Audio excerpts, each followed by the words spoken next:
du souvenir li ñu fi dajale mooy benn conférence de presse boo xamante ni mbirum Luc Nicolaï la concerné.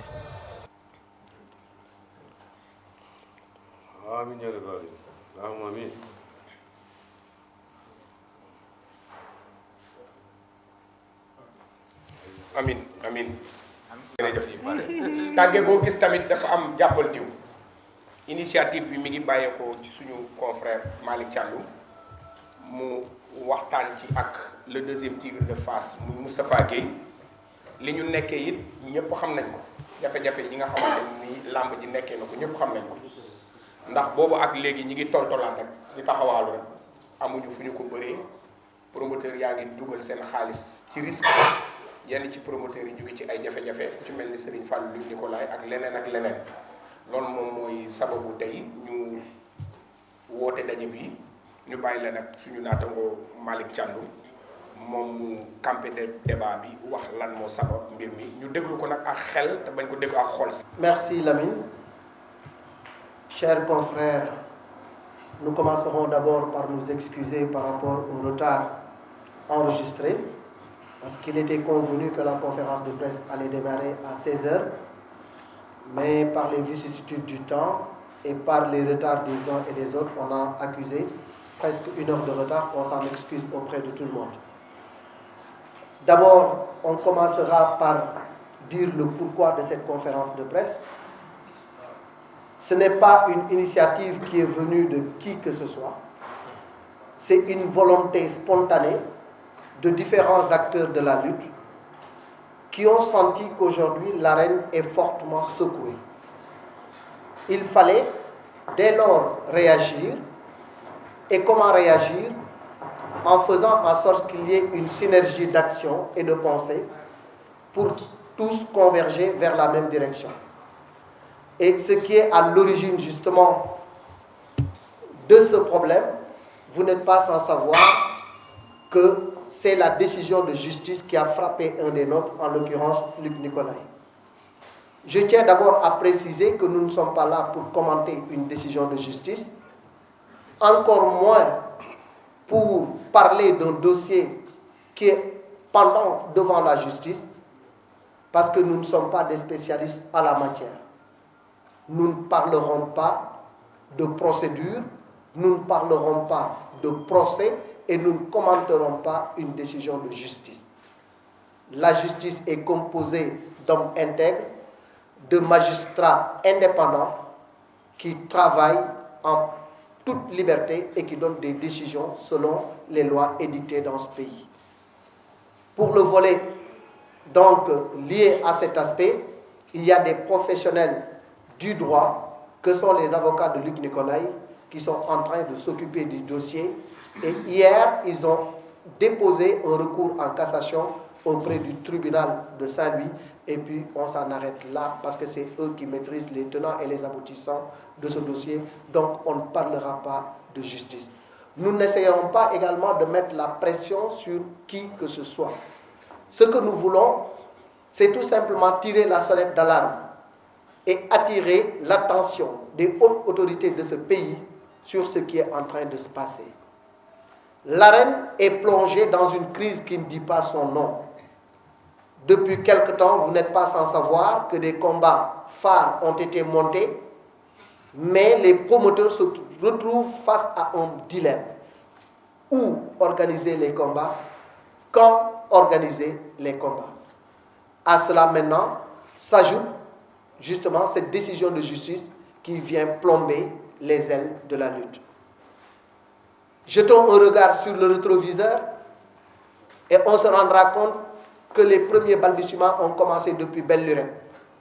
Mais le monde de la lutte n'a pas pu réagir à temps. Où est Action 2000 et Alioune Petit Mbaye? Où est Gaston Mbengue? Où est Pala Mbengue? Où est aujourd'hui Abdoul Aziz Ndiaye et tant d'autres? Où sont les sponsors leaders qui ont toujours accompagné la lutte et permettent aux promoteurs de tirer leur épingle du jeu? Toutes les sociétés nationales semblent avoir tourné le dos à cette discipline sportive. C'est la raison fondamentale pour laquelle on s'est dit qu'il est temps d'agir. qu'il est temps également d'avoir une structure qui puisse parler au nom du monde de la lutte. Est-ce que la lutte mérite ce sort? Est-ce que notre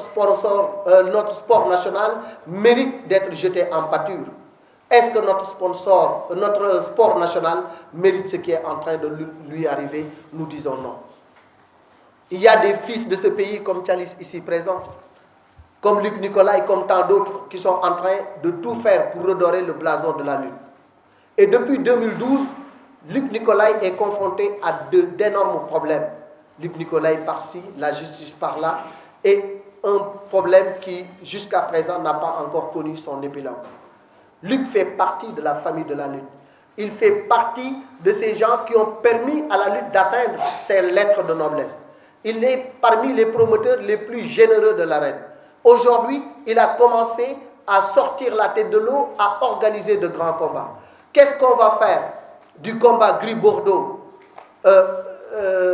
Balla Gaye 2? Qu'est-ce qu'on va faire de Reug Reug Elton? Qu'est-ce qu'on va faire de Armé Doumboulle et des autres projets que Luc Nicolaï était en train de concocter pour essayer de donner encore un souffle nouveau à l'arène? Et en lutte traditionnelle également, c'est l'un des premiers à avoir misé 10 millions et il a un projet qu'il voulait faire à travers le pays.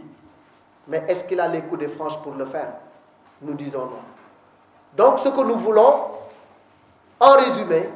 c'est d'abord nous marquer notre solidarité agissante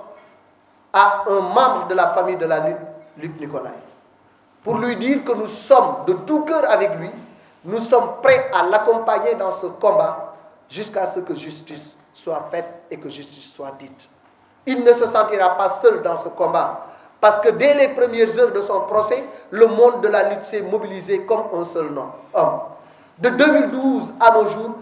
alors un beau jour, on se réveille, paf, Luc Nicolaï est condamné à 5 ans. Luc Nicolaï doit payer 300 millions. Luc Nicolaï, mandat d'arrêt. Mais genn golo gudd na mais loo ci laal borom yëg ko loolu moom moo waral tey ñu waxtaan ni kat nañu jóg ànd def benn bloc wax ak askan bi mais également wax ak autorité yi du ni que dafa am ku nekk ci sunu gannaaw wala Luc Nicolaï moom moo ne ñu jóg leen defal ma li Luc yónni wuñu Luc yabaluñu parce que ñun ay kilifa lañu kenn ku nekk ci ñun ñoo toog sentir ni jóg jot na wax jot na ñu xool naka la ñuy jógee ak naka la ñuy waxee Moustapha def ci liggéey bu am solo waxtaan ci ak man ni ma Malick nii laa ko xalaate ma ni ko grand bu ñu ko defee nii ak nii dina baax mu ne ma loolu nga wax mooy dëgg ci loolu lañu organiser wu moom mu informé ñi nga xam ni ñoom ñooy le monde de la lutte maanaam les managers gis nga leen ñi ngi nii toog les promoteurs ñëw nañu les amateurs ñëw nañu donc les entraîneurs de lutte ñëw nañu les lutteurs en activité et les anciennes gloires également ñëw nañu parce que maa ngi gis léegi Goro Sock mi ngi ne leen toog am na également yeneen champion yu ñu doon xaar ay ténor yu nga xam ni Moustapha dina leen wax travail de sape bi mu def pour que ñu mën a def lu am solo donc loolu moom moo doon d'abord en guise d'introduction li ñu ci doon wax xamal leen ni daal làmb am na jafe-jafe bi ci jëkk moom moo di ni ay combat tëgg nañu leen muy combat yu mag stade Demba Diop tëj nañu ko stade Iba Mar Diop bu amul ay aménagement kenn mënu fa tëgg Léopold Sédar Senghor ñi ngi wax ay cahier de charge pour mën ko jox nit ñi alors fan la ñuy tëggee combat yu mag yooyu c'est un gros point d'interrogation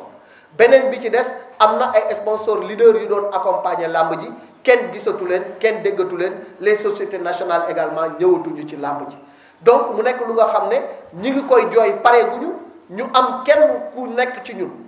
nekk jàmbaar lool ci waar di ci liggéey bu am solo ba ñu ràññee ko muy Luc Nicolaï ñu xëy bëgg a yàq ay activités te commencé na taxawal ay combat yu mag am programme bu am solo bu mu jëmale ci arène bi ñu xëy bëgg ko bund xataal bëgg ko teg ay coono ñu ne nag jot na ñu jóg marqué suñu solidarité ànd ak moom neewuñu nag dañuy wax ne justice bi lii wala justice bi laa on respecte la justice liggéeyam lay def na mu ko soobee na koy defee la justice est indépendante te ay nit ñu intègre ay nit ñu digne ñoom ñoo fa nekk donc ñun amuñu lu ñuy wax ak ñoom parce que la nga xam ne moo nekk ci dossier ba ñun duñu ay avocat duñu ay homme de droit xamuñu dara ci yoon kon duñu am lenn luñ ci commentaire wala luñ ci wax dañuy bàyyi justice mu def liggéeyam. Luc am na ay avocat yu koy layoon déposé nañu recours en cassation dinañu xool fan la wànneen di mujj ay bëtam mais loolu ñun duñu ci wax parce que da ngay wax fii ñu ne ils essaient de mettre la pression sur la justice wala boog magistrat yi braqué wu ni nañ dem jëli Luc Nicolaï ak yu mel noonu ñun nekkuñu ci dynamique boobu nekkuñu également ci dynamique gu confrontation wala lu mu mënti doon problème am na nañ ko diagnostiqué xool naka lañ koy résoudre pour que làmb ji mën a jëm ca kanam parce que làmb ji fi mu nekk nii doxatul bu dee kàddu yu guddi na ngeen jégal ma allahumma salli ala jërëjëf Malick wax bi rafet na lool wax bi rafet na lool xaw ma nag kan mooy def pression ak ci ban réew waaye du réew mi nga xam ni Macky Sall la ko jiite jéemuñu ko sax tuuti nañ ci comme ni ko Malick Thiandoum waxee mais léegi rek am na Malick lu am solo lu muy wax lamb ji dafa am carence su promoteur moo tax bi Pape Thialis ñëwee ñu ne Pape Thialis bu ko kenn piis na ko ñëpp ne jàkk ñëpp xool ko moom ak Leewtoo production ngir ñu xool nan la ñu war a mën a jàppee waaye tamit Malick kenn ku ci nekk sañ ngaa ñaan suñu neexee ñun ñaan le président de la République de tous les Sénégalais le président Macky Sall mu dimbali ñu mën na ko sañ na ko mu bàyyi ñu fi suñu sëñ Fallou Luc Nicolaï sañ nañ koo ñaan loolu moom sañ nañ ko ñu jël kàddu gi nag jox ko Moustapha Gueye le deuxième tigre de Fass moom tamit mu yëkkati ci kàddoom bu ko defee kenn ku ñu jox kàddu rek nga gàttal soo gàttalee ba pare ñu mën a jox la presse kenn ku ci nekk boo amee kàddu boo ciy posé wala kenn ku ci nekk bu amee looy wax nga wax ko ci ñu jël kàddu gi ñu jox ko Moustapha Gueye le deuxième tigre de Fass Moustapha vous avez la parole.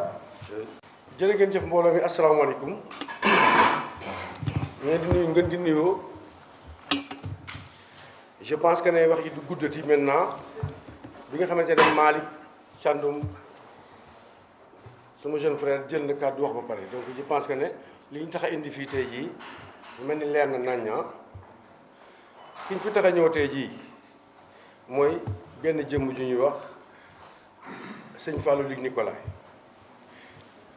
ñu bokk suñu njabootu làmb di ci wane ay coonoom di ci génne ay alalam di ci accompagner jeunesse su dëkk bi tey ji nag mu nekk ci ruq boo xamante ne ñun ñi nga xamante ne ñoo bokk ak moom géew bi ñu nekk war nañ ci mën a ànd ak moom ndax nit ki booy ànd ak moom danga ànd ak moom ci muy neex ci muy jafe ak ci muy metti moment bii nag neexul torop parce que dafa am kat lu gàll ci ndoddam depuis des années ñu ci jàppal bàyyil ba tey jii mu dal suñu kaw nag nit ki nag bu ñu dalee sa kaw nag pousse la ba nga sës ci mur bi tantôt da ngay bëgg a réagir dañ ne muus un chat boo ko dàqee ba mu sës dafay bëgg réagir ak noo mun toll day ñëw sa kaw ñu ne demuñ ci kaw kenn comme ni ko gars yi waxee rek suñu dëkk lañ nekk mu doon Sénégal kenn ëppalewuñu fi nag nga dégg ministre dégg député dégg promoteur dégg businessman façon xeetu liggéey yëpp a ngi ci Sénégal ku ci nekk nag ñu seetlu ne boo amee problème rek ñëpp du ànd ak yow ca wàll ba nga féetee bu dee politique yaa ngi dégg fi ne nii on parle de Khalifa Sall ñëppay jóg jox Khalifa Sall parce que moom la ñu àndal di ko may doole. nga demaat ci football ba nga dégg ñu ne Augustin et ku ci nekk rek say mbokk dañ jóg ànd ak yow mais tey làmb nag moom rek leen di am problème ñëpp na yaa ci croiser les bras c'est la première fois bi làmb dalay am làmb ba léegi nit am ci benn jafe-jafe rek tant soit que nit ñi jóg taxaw pour défendre ko mais loolu dafa war di sax dafa war di dakk parce que mooy tax quand même ñu jox la benn cër bi ak jox la benn bëtu di xool na ñii kat fooyewu ñu doon parce que li ñu doon tamit xeebu ñu ko te nekkul lu sew lu noble la sport national la boo xamante ne bu ñu jox sport bi gën a populaire ci Sénégal dañ naan làmb bi gën a xëcc nit dañ naan làmb politicien bu jóg da ngay yóotu benn mbër campagne yi da koy wane nga gis ne campagne am nañu jël benn grand champion dugal ci oto ba yëkkati loxoom kooku li muy indi ki xamu ko sax te mbër moo ko def sax xamu ko déjà donc nous sommes fédérateurs suñu mbooloo rek xajul ci doomu aadama déjà léegi mbooloo moomu nag la ñuy jël def ko ci ginnaaw sëñ Fallou Nicolaï ànd ak moom ci épreuve bi xeexuñu nag comme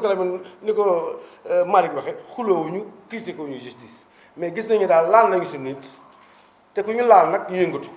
yëngatu bi nag mooy première phase bi dajale journaliste yi comme ni ko Malick defee convoqué leen ngeen ñëw ñu ngeen di remercier bu baax parce que vraiment depuis 16 heures avant 16 heures yéen a ngi fi donc nga gis ne bon beneen monde bi moo xaw a tardé gars yi ngi commencé ñëw salle bi fees na dell déjà am na ñee ñu nekk si yoon bi ñii réer nañu ñii xamuñu fan la mais ñëpp dinañ ñëw je pense que ne d'ici que ñu jeexal mouvement yi donc daal ci gàttal daal pour tënk ko rek mooy nit daal doomu Sénégal bu investir xool investissement yi bari na trop jaay banaan am na jënd camion am na jaay géej am na tout am na moom mu ne dafay def làmb bi mu ñëw def làmb ji aussi mu wane ci peut-être manooreem tëgg ay combat depuis très longtemps am ñu mu fi fekk am ñu ko fi fekk mën nañu penser à les nouveaux venus ñu ngi souhaité bienvenue ngay ñëw aussi teg seen tànk ci mag yi nga xamante ne ñu ngi fi jiitoon comme ni ko ñëpp defee donc liggéey boobu mu nekk di ko defee ñun nag njaboot lañu suñu genn gudd golo gudd na bu ko xam laa borom bu yëg ko mbëri yëpp équipe bu mu mun doon rek suñu dooma fa nekk suñuy jarbaat ak peut-être sax ak suñuy sët donc li ñu def yëpp pour ñoom la ñoom ñooy gagné tey jii ñoom ñoo war a nekk les premiers yi fees fii dell kenn du fi xaj ñoom baabu ménager boo sàgganee sa yëf ba keneen jël ko wala nga ñàkk ko dafay dem ci yëfi jàmbur rek kon nag président de la république ñu ngi lay ñaan lii nga xam ne noo ko moomal suñu bopp nga yokkal nu ko jëmaleel nu ko ci kanam andil ñu suñu Luc Nicolaï mi mu ànd ak ñun liggéey comme ni mu daan liggéey ak ñun di jàmbaari liggéey kat yoo xam ne li muy liggéey li muy def boolewu ci dara ak wax comme sànq dégg naa Malick Thiam mu ni Luc yabaluñu fii yabalu fi kenn de nun ñoo xool xam ne lii metti na ci làmb metti na trop trop trop ci Sénégal ku ko dégg rek da ngay daf lay metti trop kon nag ñoo ngi ñaan di delluwaat di ñaanaat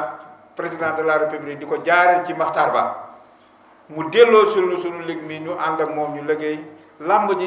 jëm ca kanam Sénégal jëm ca kanam kon nag maa ngi nuyu ñëpp di sant ñëpp di leen jox rendez-vous combat Luc Nicolaï ñu xam ni dana dellu si ci làmb ji di ànd ak ñun ñu continuer liggéey bu soobee yàlla ak yonent bi. Luc Nicolaï dafa nekk nit koo xam ne dafay dimbale doomu aadama yi ku mel noonu nag boo ko amee cim réew kon ñu ngi ñaan président de la république bien vrai que affaire justice la affaire yoon la waaye nag ñu ngi koy ñaan mu ñaanal